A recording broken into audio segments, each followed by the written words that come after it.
Welcome to another episode of the Caracruiser series. This one is going to be about the electrics that I've fitted so far and probably some other things.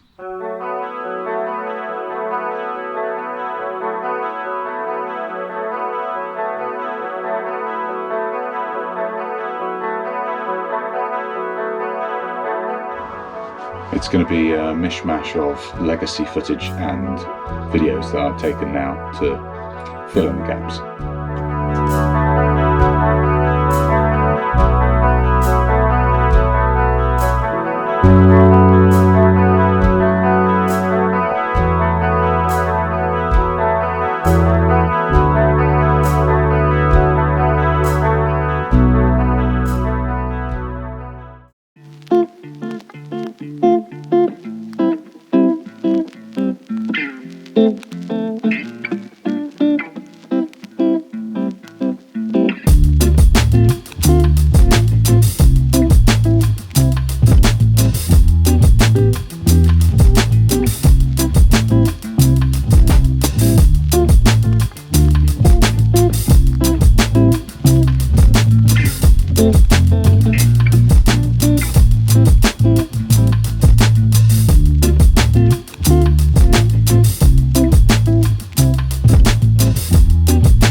This is under the rear deck looking at the transom. There's an automatic sea-flow bilge pump here. You can see the depth sensor there too.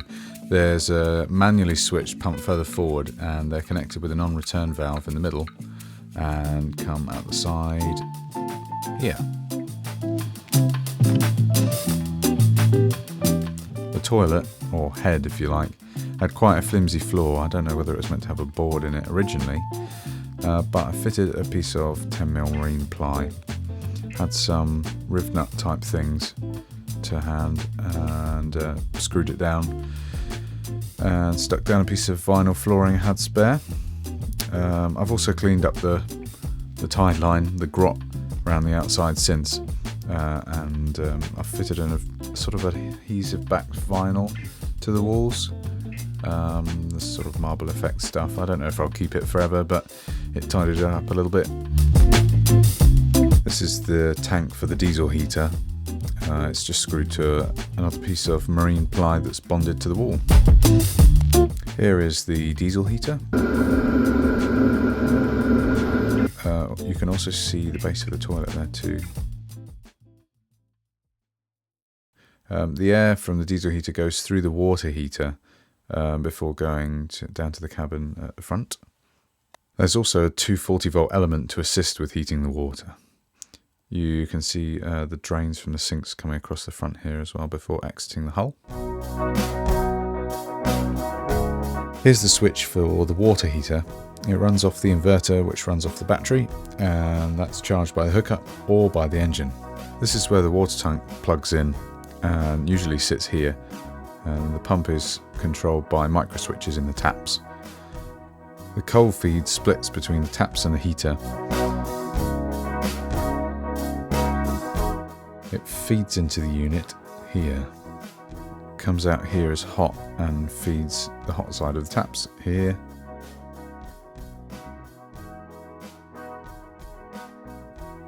And here. This is the controller for the diesel heater, and this is the switch for the bilge blower, which is located down the back and removes any fumes or vapours from the heater, as well as from the petrol tanks. In this locker at the back is a shower head with hot and cold and micro switches in.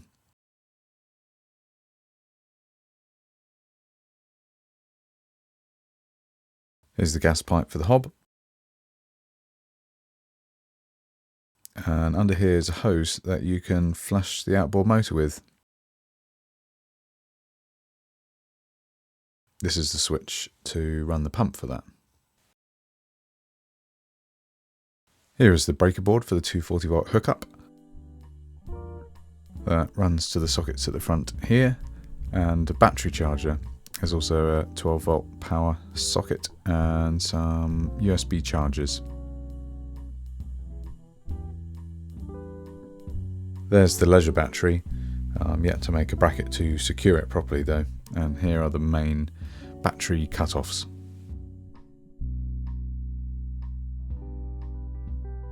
Behind the engine remotes was this nest of wiring, which I've cleared up and run through this little fuse board situated in a locker under the driver's seat. I haven't quite finished it, there's still a bit more to add and a bit more tidying to do to the wires. Under the steering wheel there's a NASA 2 depth gauge and a Cobra Marine VHF radio, which I haven't actually used yet.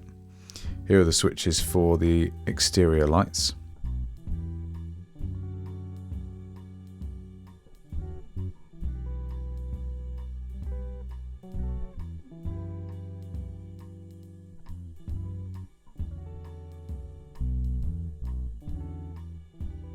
And the horn.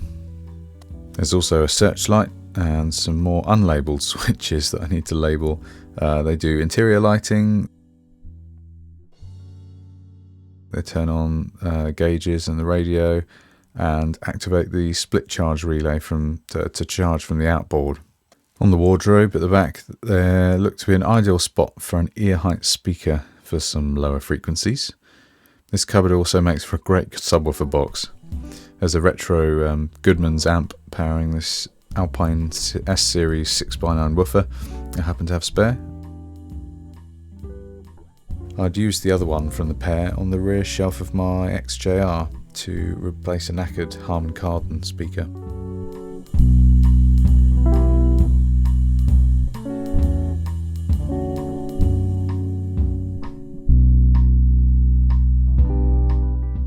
And it's controlled by this classic Sony Bluetooth head unit.